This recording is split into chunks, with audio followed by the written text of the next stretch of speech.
בוקר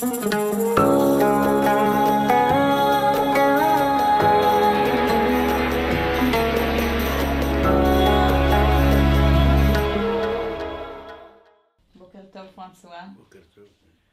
איפה נולדת? תוניס, בתוניס? באיזו שנה? ב-1943. איך קוראים להורים? אמא הייתה סוס, אז לשעבר, ועכשיו הטל. כשהתחתנה עם אבא, היא הייתה משפחת הטל. כן, ואמא עבדה? עבדה אצל עורך דינים, ככה ניקיון. בניקיון למה אבא נפטר ולא היה מי ש... ואני הייתי בן 14, התחלתי ללמוד על צבעי רכב. בן כמה היית כשאבא נפטר? אולי 13, 14, יצאתי מהבית ספר. בשביל לעזור בפרנסת בשביל הבית? לעזור לפרנסה לבית, כאילו, שם אין ביטוח לאומי, אין דברים האלה. לא עובד, מת, זהו. אז אמא עבדה ואתה בעצם עזרת לפרנסה? כן. ועד שאבא נפטר איפה למדת? בית ספר אורט, כמו אורט, כמו פה. בית ספר יהודי? לליונס. של אליאנס. לליונס. מה למדתם? למדנו ערבית, גם צרפתית, הרוב צרפתית. כן, ובבית באיזו שפה דיברו? דיברנו שני שפות, ערבית וצרפתית. לעברית למדתם? לא. איזה סוג בית היה? תספר לי קצת על הבית שלכם. היינו, מה אני אגיד לך, 9 נפשות, היינו בחדר אחד. בחדר אחד כמה? חדר אחד, אולי 9 נפשות היינו. בחדר אחד. בחדר אחד. כן. והיה לנו מטבח בחוץ, חוץ מהבית. שירותים גם חוץ מהבית. ואני אגיד לה גם, החמין בשבת היה נגנב, ועוזר יום ראשון אסיר. ריק. מה זאת אומרת? הערבים היו באים, גונבים את האוכל, לוקחים את האוכל ומחזירים את הסיר. וואו. רגע, אבל איפה השארתם את החמין שהוא נגנב? בחוץ? בחוץ, אנחנו נגיד בית פה והמטבח בחוץ. כן, וואו. אז מה הייתם אוכלים? לא, היינו מסתדרים, לא בעיה, הם לא כאילו אלו שוחטים את הכל. היו, איך שאומרים, משתתפים. איזה חמינים הייתה מכינה? הכל כמו פה אותו דבר, זה אותה מתכון. אז זה בשבת בבוקר. עם חומוס, נגיד, עם בשר, עם... תלוי, כל שבת מחדשים משהו חדש. משהו חדש. זה בשבת בבוקר, ובערב שבת מה אוכלים? קוסקוס, הרוב קוסקוס. קוסקוס. עם מרק, עם דג? מרק, לא, דג לחוט. וקוסקוס לחוט. למה זה בשרי וזה דגים, אי אפשר לערבב. מרק הוא מרק בשרי. אוכלים קודם כל את הדג. כן. שוטפים את הפה ואוכלים אחר כך מברכים, אוכלים את הקוסקוס עם הדג. את הקוסקוס עם המרק. מרק רק, מרק ובשר, זהו. כן. ומה זיכרון ילדות הראשון שלך מתוניס? איך, סליחה. זיכרון ילדות ראשון מתוניס. אני אגיד לך, הייתי, איך שאומרים, לא היה לנו ראש לכלום. רק לעבוד, להביא כמה גרושים בשביל לחיות, זהו. זה הראש. זה הראש. במה עבדת? עבדתי צבעי רכב, ולא התחלתי ללמוד צבעי רכב. התחלת ללמוד באליאנס, כאילו צבעי? באליאנס שלי למדתי את בית ספר רגיל כמו פה. כן. הגעתי לגיל 13 או משהו כזה, עזבתי, למה אבא שלי נכנס במונית, הרג אותו וברח. הוא נהרג בתאונה? ברח. כשנפטרה בה לא הייתה ברירה. אין מי שייתן לנו במלאכיות.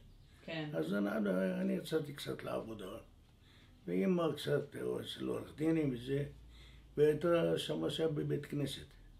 שמה הייתה? שמשיה מנסה ניקיון, מסדרת, לשם שמיים הייתה עושה את זה. גרתם בקהילה היהודית? היה שם שכונה יהודית? כן, הרבה יהודים היו גרים איתנו, הרבה. כן, ונניח כשאבא נהרג, אז הם עזרו, השתתפו? לא, מי השתתף? לא, היה כמו, לא יודע איך אומרים, כמו לשכת הסד פה, אבל לא משהו שיכולים להרים בן אדם. ככה כאילו מדי פעם, כדי שבן אדם לא ייפול. כן, ואתה היית הבכור. אני הבכור. כן. אז בעצם אתה זוכר, היית קטן כשמדינת ישראל קמה. היית בן 5. כן, נכון. אתה זוכר את זה? לא, איפה אני זוכר? הלוואי. מה אתה זוכר פעם ראשונה ששמעתם על ישראל? אני בשנת 61, כשנפטר אבא, עשיתי מלחמה בבית. למה? עכשיו לישראל, לא מעניין אותי מכלום. אמא בוכה, לא רוצה ישראל, לא רוצה. שום דבר, אמרתם, לא יעזור בית-דין. למה רצינו משנת 48-49 רצינו לבוא לארץ. אמא בשום אופן לא רצתה לשמוע את זה. למה? לא, אני יודע, מאיפה אני יודע. אז הגיע גיל, כשנפטר אבא בתאונה, אז הגיע גיל שנת 60-61, התחלתי מלחמה בבית אני.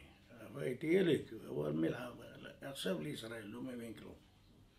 אז עלינו לישראל, אומנם היה קשה מאוד, מה לא עבדתי פה. תכף תספר לי על ישראל. הייתי פה עובד סבלות, במשאית של בירה, היינו מפרקים של קמח, העיקר שהיא פרנס על הבית, הייתי היחידי שעובד. היחידי שעובד, זהו, תכף תספר לי על העלייה. אני רוצה לשמוע עוד קצת על טוניס. היו לאבא איזה מנהגים מיוחדים שככה עברו אליך, שאתה מעביר לדור הבא? היה לנו כבוד, מה זה, מעולם אחר. אנחנו לא יכולים להסתכל על אבא בעיניים היינו. אין, אצלנו כבוד היה... אין חוכמות. אם הוא יסתכל בעיניים לאחד מהילדים, תראו אותו קובר את עצמו ילד, בורח. אין, הוא נגיד יושב עם חברים או משהו, אוי ואבוי אם תפריע לו. שם נותנים מכות רצח, זה לא כמו פה אסור להרביץ, שם יכולה להרוג את הילד מכות. לא, הכוונה לייבש אותו במכות. כן. לא מה שיש פה. זה הכבוד, והיה נגיד משהו מיוחד בחגים? רגיל, היינו עושים חגים כמו פה, אבל לא משהו היה חפיף כזה, כי לא היה אפשרות כמו פה. בגלל העוני אתה מתכוון. העוני, כן, לא היה משהו. אמא הייתה בקושי עובדת אצל עורך דינים, מנקה פה, זה כמה גרושים. אני התחלתי לעבוד צבאי רכב. אז הייתי מביא כמה גרושים, והיינו חיים. סבא וסבתא גרו לידכם? כן, סבתא הייתה איתנו, כן. סבתא מצד אמא או אבא? מצד אמא, מצד אבא, סליחה. מצד אבא. כן, היא הייתה בת 90 ומשהו מתה. היא גם עלתה לארץ בסוף? איך? היא גם הגיעה לפה בסוף? לא. לא, היא נפטרה שם, כן. אז איזה חג נניח זכור לך במיוחד? חג מיוחד? לא, היינו רגיל. מה זה רגיל? ספר לי. חגים רגיל, כמו פורים זה פורים, אבל לא כמו פורים. אי אפשר לעשות רעש ודברים. שם הכל צדדי בצד, לא... פחדתם למה מהשכנים? היינו ערבים? אני לא יכול. אבל מה טוב שהיה כבוד חזק בין הערבים ליהודים. מה זה נגיד אומר? אצלנו רמדאן, אני לא הייתי יוצא עם אוכל בחוץ. ואנחנו כיפור, תראה, ערבי לא יוצא עם סיגריה או אוכלים. מה אתה אומר? כן, היה כבוד, בבית סיגרנו. כי היו לידכם שכנים ערבים? ערבים שכנים. כאילו זה השכונה היהודית והיו שם גם ערבים? כן, מלא. אוקיי, אז נניח הם לא היו יוצאים ביום כיפור עם סיגריה, אבל בשאר הזמן לא. אתה אומר אנחנו היינו בשקט כי כן היה איזשהו פחד. כן, זה ברור, תשמעי, עם ערבים היום אין משחק. אבל מה היה כבוד ככה, איך שאומרים. זכורה לך איזו התקלות? אלה שגרו איתנו, היה כבוד בינינו. כן. רמדאן אצלם אנחנו לא יוצאים עם אוכל. אנחנו כיפור נגיד הם לא באים עם אוכל והוא סיגריות וזה. בחוץ. אבל זכורה לך איזושהי התקלות עם שכנים ערבים? לא, אני... שאמרו לך משהו, כן? אותי לא, למה אני הייתי ילד, אבל היו... מה? הרבה יהודים שבאמת היה תמיד מכות עם הערבים. מכות? כן, מכות, לא מכות, מכות. וואו. כן. ואיך הקהילה היהודית הצליחה לשמור, להגן על עצמה? שומרים, הייתה הגנה, מה זה? יהודים היו שומרים אחד על השני כמו אחים. אין שנאה בין היהודים שם, אין. תראה, אחד עוזר לשני. אחד עוזר לשני, אבל מול הערבים איך הם... אם הערבי נגיד רוצה לעשות בעיות או משהו, כן. תראה, באים עליו גומרים אותו. הבנתי. זה ככה היו. אבל כשבורגיבה נפטר וזה, כבר נהיה שלטון אחר והיה בעיות אחרות. של מה? אז חיפשנו. הערבים מתנכלים ביהודים אחר כך. כי בורגיבה אהבת הרבה את היהודים. כשהוא נפטר, קיבלו את החוריה, איך שאומרים, בשבילם זה חג עצמאות היה. הבנתי. אז היהודים התחילו לברוח לארץ. כי הרגישו שזה כבר מסוכן. כן. אוקיי. רגע. אוקיי. עכשיו, הבית ספר, כן, אליאנס. אתם כולם הלכתם לשם או שהיו הורים שהתנגדו? כולם. יהודים, רק יהודים. כן, רק יהודים. אבל זאת אומרת, כולם הלכו לשם, זה היה בית ספר יהודי. כן, זה היה בשכונה. היה רוב בשכונה וכל 99% מהיהודים למדו שם. מה למדתם שם? צרפתית, ערבית. קצת שירים? שירים איפה? אתה לא זוכר. אני לא זוכר, באמת. היו לאבא פיוטים שאתה זוכר? לא זוכר אני בכלל, מה אני אגיד לך את האמת? כן. לא, אם היה איזה משהו, אתה יודע, היה איזה פתגם אולי שאמא הייתה אומרת לכם. לא, אני לא זוכר, אולי היא תזכור יותר טוב ממני. אוקיי, ונגיד איזה ברכה מיוחדת שההורים היו מברכים אותך? תמיד אמא הייתה מברכת. תן לי. בערבית? כן. תגיד לי בערבית. זה כמו טול עמרק במעק ומתחפש הולידי, כאילו מילים יפים כאלה. כאילו בורא עולם איתך, תפחד, וזה ברכות כאלו. תמיד מחזקת אותך. כן. כן. אז הייתם 7 אחים, נכון? 9 היינו. 9 אחים, שאמרת 9 בבית? היו כל אלה שהייתה מביאה אמא, נפטר, ולא יודע איפה הם קיימים בכלל. וואו. 5 הלכו, נשארנו 4. אני כמעט גם כן הלכתי. הייתה איזו מחלה של המגפה הזאת של הילדים שמתו בתוניס. הייתה מגפה גדולה מאוד, הילדים היו מתים כמו זבובים. ממה, איזו מגפה? לא יודע מי זה מגפה הזאת. אני בא, רופא בדק אותי לפי מה שאמרה לי אמא. הוא אומר לזה, עד 12 בלילה הוא גמר. אין כפר רעים. אז היא הלכה לרב של הבית כנסת, שהייתה כאילו, אמר לה, לכי בחוץ, סליחה על הביטוי, להוציא את הזה, תוציא חלב, תתברכי בורא עולם שיציל לך את הילד. למחרת קמתי צוחק, אומרת. וואו. תראה מה, באמת. וואו. ניצלתי מהמוות. וואו, לא שמעתי על זאת סגולה מיוחדת? כן, לא יודע. מה אני אגיד לכם, לא יודע בדיוק. אתה זוכר את הבר מצווה? מה אני אגיד לך? זה לא כמו פה, שם בר מצווה זה... מה? בית כנסת, קצת מתנקים, קצת דברים. הביתה. מי לימד אותך לקרוא בתורה? לא, אני לא למדתי תורה. לא למדת. בחוץ לארץ לא. לא פה למדתי באמת. פה הייתה לי רב שלי פה. תהיה כל 3 פעמים בשבוע הייתי הולך אליו. לידותי הכל. אז בתוניס איך נראית בר מצווה בעצם? איך מתכוננים לבר מצווה? רגיל, הוא הולך לבית כנסת, או לספר תורה, אבל הרב אומר לו הכל, לא הוא לבד מהראש. הרב אומר לו להגיד ככה, להגיד ככה, והוא חוזר עליו. אתה ברכת את ברכות התורה? כן, ברכת, הכל. ואתה מברך רגיל, אבל הרב אומר לך מה להגיד. לא, אני כאילו לבד לא יכול לדעת. אז הוא אומר לך להגיד ברוך אתה השם, כאילו. כן, ואתה מקבל מתנות לבר מצווה? מתנות מביאים רגיל. בובה ודברים האלה. לא בובה בשבילי, נגיד. לאחים הקטנים? כל מיני דברים קטנים, כן. לא מה שהיה כמו פה, כספים וזה. מה אתה קיבלת? אני יודע, דברים של ילדים. קיבלת בטח טלית. טלית, צילין, זה, כן, זה חייב. ומה עוד? אני יודע, תכשיט? לא תכשיטים, באמת, איפה, שכוח לתכשיט שמה. קיבלת רק בגד חדש? בגדים מקבלים, מביאים מתנה, כאילו סוודר, מעיל, נעליים, דברים האלה, אבל לא כספים ודברים, זה דברים בסיסיים כאילו לילד. והיה עוד איזשהו אירוע? חגיגה? לא, בבית, עושים ככה שמח בבית, זהו. סעודה? כן. נגיד איזה אוכל חגיגי היה לא, לכם? לא, לא, לא. לא היה כוח לדברים האלה, היו בקושי חיים אנשים. כן, אוקיי. בסדר. ואתה זוכר, היה לך נגיד חבר מוסלמי? היה איזשהו קשר עם כן, בטח, היו הרבה. כל אלה שהיו גרים איתנו, היינו כמו אחים. כמו אחים? טיילים יחד, עובדים יחד, הכל. לא, בזה היה טוב מאוד, לא הייתה שנאה, לא הייתה... אמרתי לה, מאז שנפטר בורגיבה, אז יתחיל לטפח הכל. ואתם נניח אכלתם אחד אצל השני? לא. אנחנו יודעים שאצלם זה לא קשה, לא נוגעים.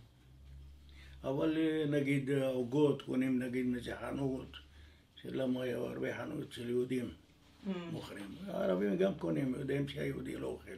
אז הוא קונה מהיהודי, שהיהודי יאכל איתו. וואו. כן. זאת אומרת, רק אתם הייתם יודעים שעוגות אצל החברים, אם זה מהחנות ההיא, אז אתם יכולים לאכול? כן, יודעים שזה מהחנות של פלוני, אוכלים. כן. כן. ויש איזשהו חג שאהבת במיוחד בתוניס, שהיה קצת אחר מפה? אני אגיד לך, לא היה, איך שאומרים, לא הקימו פה, אפשר הכל. שם היה קשה, זה לא... אין אפשרות להתגבר על זה. כי בקושי אני הייתי ילד, בן 14, ואמא בקושי עובדת לכמה גרושים. לא היה כוח. הבנתי. אז החגים לא, ככה, אתה לא זוכר? לא, עושים חגים, אבל לא היה, איך שאומרים, חפיף כזה. כן, אוקיי. והיית באיזושהי תנועת נוער? בנוער, לא, היה שם בית"ר. היה בית"ר? כן. והלכת? כן, היה בשכונה שלנו. אבל לא הייתי הולך כל הזמן, זה קשה, למה הייתי עובד פה, עובד שם, אמא עובדת, צריך עזרה, צריך, פעם ככה קופץ. ומה היה שם? פעילות. מה למדתם, אתה זוכר? שם הרוב בצרפתית דיברנו, הרוב. ואת שיר בית"ר הייתם שרים? לא, שרים בצרפתית, אבל... באמת? כן, על בית"ר והכל. אתה זוכר משהו? אתה יכול לשיר לי רגע? לא, אם אני יכול לזכור את זה. כבר עבר 70 שנה. לא זוכר. איפה? בסדר, בסדר. אז בעצם אתה רצית לעלות, נכון? התחלת לשכנע את אמא, אמרנו? כן, היא לא רצה בשום אופן. אז אני רבתי איתה, שום דבר לא יעזור. ישראל עכשיו, אם לא, אני בורח. מתי השתכנע בסוף? בשנת 61. עלינו קונדרנוס, מתונס קונדרנוס, משם... רגע, עליתם ממש קצת אחרי שאבא נהרג? כן, אחרי הרבה זמן, כן. רגע, אמרת שהוא נהרג בשנת 61? לא יודע בדיוק התאריך, באמת לא יודע בדיוק, אבל כשהוא נפטר כבר התחיל להיות לנו קשה בחיים. אז אמרתי, אין ברירה, נלך לישראל וזהו. אוקיי, הבנתי. ואז בסוף אמא השתכנעה? עליתם כולם ביחד? או רק חלק מהמשפחה? לא, אנחנו עלינו. הוא אחר כך היה לנו דוד, ואח שלי מה היה. אמר לה, תבואי לקיררגת. באנו ישר, עולים חדשים ישר לקיררגת. עליתם אמא וארבעה אחים? כן. וסבתא כבר לא הייתה בחיים? לא, לא הייתה. אז עליתם אמא וארבעה אחים, ואח שלי מה היה פה בקירת גת? כן. אז נסעתם, איך זה היה, אתה זוכר? כן, הם היו גרים ברכבת, היינו הולכים אצלהם מדי פעם, ככה. רגע, יצאתם מתוניס, לאן? לפה, ישר. איך, אבל בעצם לא היו קשרים עם ישראל, לא יכולתם לנסוע ישר לפה, נכון? לא, לא, לא, הם הביאו אותנו עם הכל לעשות. תספר לי, מי זה הם? אלה מהסוכנות, אני יודע. פגשת אותם? ירדנו מהאונייה, ולקחו אותנו במסעיות. איזה מסעיות, פחד לעלות. הביאו אותנו לקירת גת פה, אם ידבר הרחוב פה, תראה כמה בכו, כמה צעקו, כמה קללות ביניהם. אבל ברוך השם, למה הביאו אותנו בבלוק? לא חלונות, לא ריצוף, לא דלתות. וראו את הדוד שמש הזה, חשבו מה זה, פצצה. התחילו לבכות בבלגן. אתם בעצם ביקשתם לבוא לפה, ממי ביקשתם? שם כבר בתוניס או כשהגעתם לפה? כן, בסוכנות. בסוכנות. כמה סוכנות. הלכתי יאללה. הבנתי, ואז נסעתם לקונדרנס בצרפת. קונדרנס, כן, משם באנו לפה. ומשם באונייה? כן. לאן? קוראים לה אונייה השנה הזאת שהייתה פעם. לא יודעת, אבל לחיפה הגעתם או? לחיפה. ואז רשמו אתכם? אז רשמו אותנו, קודם כל בדקו את הרושם של כל אחד. למה הייתה מחלה בצרפתית אומרים לטן. לטן? כן, זה כאילו נופל שערות לבד, ודברים האלה. בדקו כל מישהו בריא מפה, מישהו לא בריא לפה. הבנתי. ואתם הייתם... היום אני שמעתי, עושים את הבדיקה הזאת, לוקחים. זה המחלה הזאת. אז רגע, אז אתם בעצם באתם, עשו לכם את הבדיקה, יצאתם בריאים? כן, ברוך השם, כן. כן. ואז עולים על משאית? אז משאית, לאן אתה, עלתה לבאר שבע, זה לפה, זה לפה. אנחנו אמרנו קריית גת. באנו ישר לפה.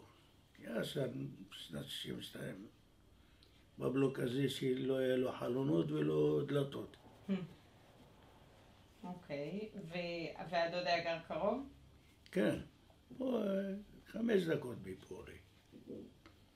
אוקיי, ויסמין סיפרה לי שבעצם הגעתם רק בזכות זה שאתה חתמת שאתה תעבוד בשביל המשפחה. כן, בטח, אני הייתי, כאילו אני הגדול של הבית. בן כמה היית כבר? 19. גדול. כן, אני הייתי יומיים פה בארץ, התחלתי לעבוד ברכבת. במה? באיזה עבודה? איזה עבודה פרח, מה אני אגיד לך. רק אז זה המנוע שלי, את יודעת, ממלא מחצץ, תחת האודן, 30 וכמה קילו, והיינו מרביצים 100-120 מטר עם זה. נשמה הייתה יוצאת. משם אחר כך נהייתי בודק מסילה. עשיתי כל יום 10 קילומטר. כל יום קבוע, שנים. אחר כך נהייתי סגן מנהל. אחר כך נהייתי פה מנהל ב-1999. ברכבת נהייתי מנהל עד 2008. יצאתי לפנסיה. לפני הזמן. יכולתי להמשיך עוד 2 אבל נתנו לנו תנאים טובים. אמרתי, יאללה, מספיק, אין כוח כבר יותר. עבודה פיזית קשה. כן, קשה מאוד. מה זה? מראים רק אדם 300 קילו ו8. כל אדם. 308 קילו שוקל. הפס, גם כן טונה כמעט, הפס, להרים אותו בידיים. הכל בידיים היינו. אז העבודה הייתה קשה, ומה עוד היה קשה בקליטה? בכל היה קשה. ברכבת היה מוות. היו מביאים 30 פועל, בקושי נשאר אחד. בקושי. אני כשנכנסתי, היינו 30, 2 נשארנו. כולם ברחו. קשה, קשה מאוד. כן. ברוך השם, איך שאומרים, סבלתי קצת, אבל החזקתי מעמד, איך שאומרים. החזקתי מעמד, כי ידעתי לי, חייב לעבוד בשביל הפרנסה. אין ברירה. איך למדת פה עברית? מפה הכל. אבל אחר כך בשבילי עוד מנהל עבודה, כי הייתי לא יודע עוד כלום. הלכתי למתנ"ס, למדתי 7 שנים. שמה, המשכתי את העבודה שלי ברכבת. נכנסתי, נהייתי מנהל. כן. כן, אבל מ-1999 עד 2008 אמרתי, יאללה, מספיק, זהו. כן. נחזור רגע לשנות ה-60, כשהיית עולה חדש ממש. כן. איך הרגשת פה בישראל? זאת אומרת, שמחת שעלית, כמו שכל כך רצית? קשה, גם השפה הייתה לנו קשה. כי המרוקאים היה להם שפה אחרת, ואנחנו שפה אחרת. יש מילים אצלנו, סליחה על הביטוי, כאילו אצלם גסים. כמו פיתה עכשיו, אנחנו בערבית זה מילה ככה, ואצלם זה בושה להגיד. היינו כמעט, פה היה מכולת במרכז, כמעט זרק עליי משקל. כי ביקשת פיתות בשפה שהיא לא... כן, אמרתי לו בשפה שלנו, תביא לי פיתה. חשב שאני אומר לו דברים לא נעימים. עוד לא חרם, הוא אומר לי, רוצה להרביץ לי משקל. עד שלאט לאט הבנו ששפה ככה עכשיו. והתחלנו ללמוד לאט לאט. לאט לאט. אז זה היה קושי אחד. למדנו הכל, ברוך השם, למדנו הכל. השכנים פה היו טוניסאים ומרוקאים או שהיה עוד? כן, כן. מרוקאים. היו עוד קהילות או...? לא, היו גם רוסים, אבל מעט, רוסים לא היו מעט. הרוב היו מרוקאים, 99% מרוקאים. אז הרגשתם במיעוט? איך? הרגשתם מיעוט או לא, דווקא חברים טובים, יושבים, משחקים, אוכלים יחד, אני הייתי אלישע, הנה תגיד לך. הייתה חברמנית של כולם, היה בית פתוח, מישהו נכנס, ברוך הבא, בוא, תאכל, תשתה, תהנה. ככה היינו. כן. לא היה שנאה, חס וחלילה, או דברים האלה. תמיד חיינו טובים איתם. איזה עוד קושי היה חוץ מהשפה והעבודה? איך עוד הרגשתם? איך התאקלמתם פה? רק בהתחלה היה קשה, רק בהתחלה. עד שהתחלנו ללמוד הכל, את השפה ואת הזה, אז זה היה בסדר. ואיך היה לאמא? קשה, זה לא אישה שהיא מבינה או משהו, בקושי הייתה... אבל ברוך השם,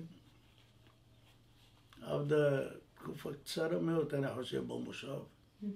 אבל זה לא זה. באיזה מושב? אני יודע, חקלאות, יש שם משהו כזה. אבל לא להרבה זמן, היה לה קשה, זה לא... כן. אז בסוף אתה שמח על ההחלטה? איך? אתה שמח על ההחלטה? אני בטח שמח, אני במדינה שלי, אין יותר טוב מארץ ישראל היום. אני אמת, טיילתי הרבה כשיצאתי לפנסיה. הלכתי לתוניס, למרוקו, להרבה מקומות, אבל כמו ישראל אין. ביקרת בתוניס? כן. וזכרת משהו דומה למשהו? הלכתי לראות את הקבר של אבא שלי. לא הייתי יודע את התאריך שלו בדיוק, מתי נפטר. אז הלכתי, בדקתי, אני רואה את הקבר על צד אחד, וכתוב שם, אי בלבול. אי בלבול. כן. ובעצם אז בית הקברות של תוניס נשאר? נשמר היהודי? אבל לא, אבל איזה ערבי עם הבת שלו, את לא מאמינה. את אומרת לו, בא לאבא שלו, אומר לו, פاطمة, לא יודע, روح وري البرتبوف في المطرح هذا وهذا. תראה לו את הקבר של אבא במקום זה וזה. ישר הייתה לוקחת אותי, ישר. אתם שומרים על הבית קברות היהודי? שומרים על הכל שם. וואו. כן. ויהודים לא נשארו שם?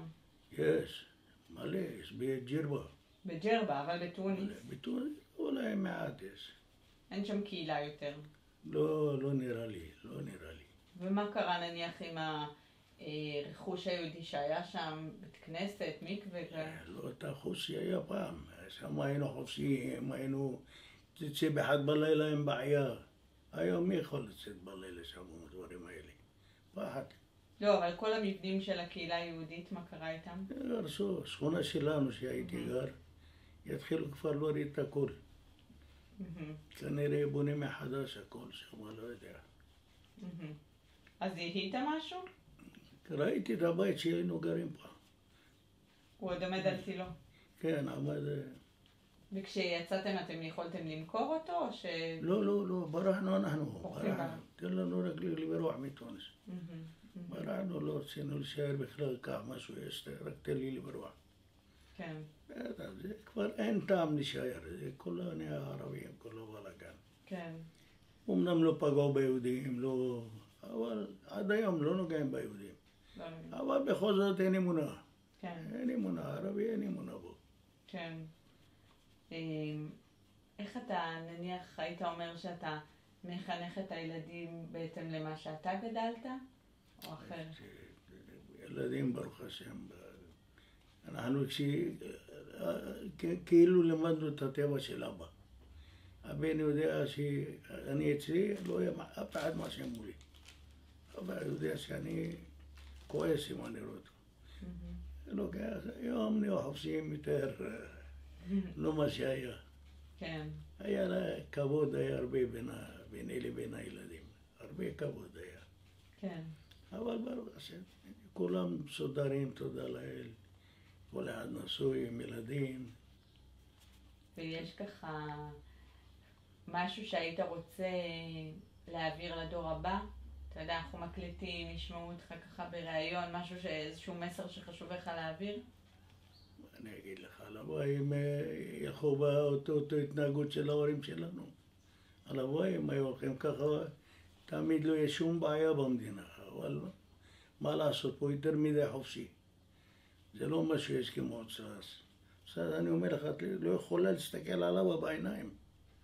פה, מה אתה מבין, מה אתה, מאיפה באת? כיוון זה לא כמו זה עם זה, זה משהו אחר, זה משהו אחר. שם היה איפה? אי אפשר לדבר עם ההורים. כבוד זה כבוד, אין משחק. תודה רבה, פרנסואה. עברי הכל. יש עוד משהו שחשוב לך... יש עוד משהו שחשוב לך להוסיף? שלא שאלתי? מה להוסיף? הלוואי שיהיו כמונו ילדים. שיהיו באותו התנהגות שלי הכי טוב. אני ברוך השם. בחיים לא יודע, לא משטרה, לא בעיות, בצבא עשיתי שני מלחמות. אין, תלונה אחד אין לי, לא יודע מה זה אני. משטרה לא יודע מי אני בכלל, אם אני קיים. כן. תודה לאל, אני בחיים שלי לא... תודה לאל, ברוך השם. זה העיקר. להיות נקי זה בן אדם שנקי, איפה שילך, אף למעלה. אם הוא לא מתנהג טוב, זה העניין שלו.